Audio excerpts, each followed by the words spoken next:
대한민국 축구계가 큰 혼란에 빠져 있습니다. 최근 홍명보 감독의 국가대표팀 감독 선임 과정에서 축구협회의 불투명한 행태와 홍명보 감독의 이중적인 태도가 드러나면서 팬들의 분노가 극에 달하고 있는 상황인데요. 먼저 전력강화위원회 위원이었던 박주호 씨가 자신의 유튜브 채널을 통해 폭로의 포문을 열었습니다. 박 위원은 외국인 감독을 추천하면 그가 누군지도 몰랐다. 외국인 감독은 추천하면 듣는 둥 마는 둥 했고 무조건 국내 감독을 선호했다. 심지어 누가 더 나은 감독인지 토론하는 게 아니라 거수로 다수결을 했다 고 주장했죠. 이에 축구협회는 박 위원을 법적 대응하겠다며 역풍에 직면했습니다. 한편 SBS의 박진영 PD는 라디오 방송에 출연해 충격적인 사실을 추가로 폭로했는데요. 홍명보 감독이 감독직을 간절히 원했으나 여론이 좋지 않자 포기했다가 상황이 유리해지자 태도를 바꿨다는 것입니다. 박 PD는 정혜성 전력강화위원장이 홍 감독에게 감독직을 약속했으나 축구협회장의 반대로 무산되자 홍 감독은 격분의 협회를 저격했다고 말했죠. 이에 홍명보 감독은 기자회견을 열고 축구협회의 간곡한 요청으로 어쩔 수 없이 감독직을 수락했다며 해명에 나섰습니다. 하지만 이는 자신의 욕망을 감추기 위한 연극에 불과하다는 비판을 받고 있죠. 박 PD는 홍 감독은 오래전부터 사석에서 국가대표 감독에 대한 꿈을 이야기해왔다고 폭로했습니다. 이 와중에 신문선 명지대 교수는 기술이사에게는 감독 선임 권한이 없다. 무자격자가 감독을 선임한 것은 절차상 하자가 있어 원천무효라고 주장해 파문이 일파만파 커지고 있는 상황입니다. 지금 한국 축구 팬들은 분노에 휩싸여 있습니다. 축구계의 기득권 카르텔과 봐주기식의 감독 선임에 환멸을 느끼고 있는 것이죠. 한 팬은 축구협회의 부패한 행태에 경악을 금치 못하겠다. 이대로라면 한국 축구의 미래는 없다며 개탄했습니다. 또 다른 팬은 솔직히 홍명보 감독의 능력을 의심한다. 과거에도 부진했던 그가 어떻게 국가대표팀을 이끌 수 있겠나. 외국인 감독 영입에 실패한 축구협회의 무능함이 역겹다 고 토로했죠. 이에 대해 축구 전문가들은 축구협회의 투명성 확보가 시급하다고 지적합니다. 김철수 해설위원은 감독 선임 과정을 투명하게 공개하고 외부 인사들이 참여하는 개혁이 필요하다. 축구계 전반의 쇄신 없이는 팬들의 신뢰를 회복하기 어려울 것이라고 조언했습니다. 축구는 국민적 스포츠입니다. 국가대표팀에 거는 국민들의 기대가 큽니다. 하지만 축구협회의 이번 행태를 보면 과연 그 기대에 부응할 수 있을지 의문이 듭니다. 협회는 이번 사태를 계기로 대대적인 혁신에 나서야 할 것입니다. 물론 홍명보 감독에게도 책임이 있습니다. 자신의 욕망을 위해 축구 팬들을 기만한 것은 용서받기 어려운 일이죠. 이제 그는 묵묵히 소임을 다하는 것만이 자신을 위한 유일한 해법일 것입니다. 오랫동안 침체된 한국 축구, 과연 이번 사태를 계기로 환골탈퇴할 수 있을까요?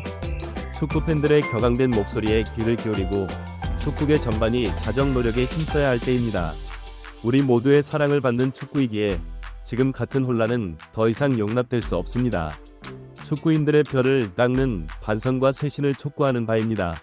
이번 사태의 본질은 단순히 홍명보 감독의 선임 문제에 그치지 않습니다. 그것은 한국 축구계 전반에 만연한 병폐의 단면을 여실히 드러내준 사건이기도 합니다. 오랫동안 축구계를 지배해온 영보주의, 온정주의, 학연 카르텔 등은 이미 오래전부터 축구 팬들의 질타의 대상이었죠. 특히 축구협회의 불투명한 의사결정 구조는 심각한 문제로 지적되어 왔습니다. 협회장의 독단적인 결정, 이사회의 들러리 행태는 이미 악명이 자자합니다.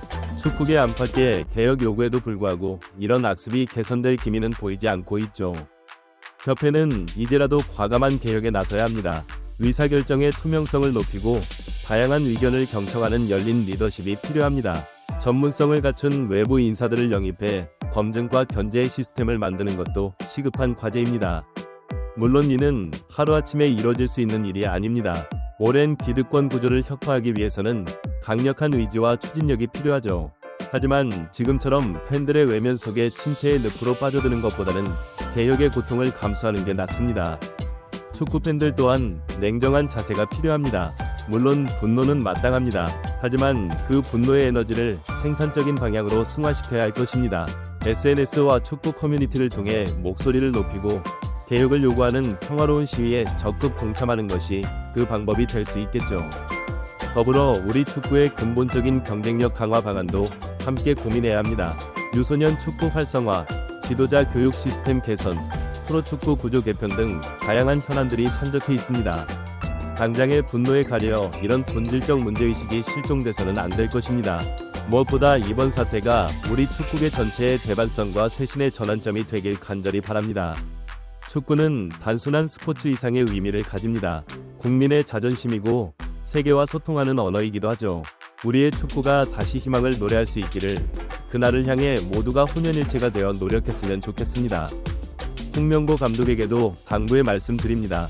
비록 부적절한 과정을 통해 선임되긴 했지만 지금 감독의 어깨에는 축구 한국의 미래가 걸려 있습니다. 자신의 명예와 욕망보다는 우리 축구의 발전을 위해 헌신하는 지도자가 되어주길 기대합니다. 끝으로 축구를 사랑하는 모든 분들에게 희망의 메시지를 전합니다. 지금의 위기를 슬기롭게 극복한다면 분명 우리 축구의 밝은 미래가 펼쳐질 것입니다. 축구장에서 환호하고 골대 앞에서 함께 울고 웃던 그 순간들을 떠올려 봅니다. 우리에겐 그런 값진 추억을 다시 만들어낼 저력이 있습니다. 함께 가는 길은 멀고 험할지 모르지만 포기할 수는 없습니다. 우리 모두 한마음으로 새로운 축구 한국의 역사를 써내려 갑시다. 지금의 시련을 딛고 일어설 때 진정 국민의 축구, 세계인의 축구로 우뚝 설 수 있을 것입니다. 축구여, 부활하라. 대한민국 축구의 희망을 응원합니다.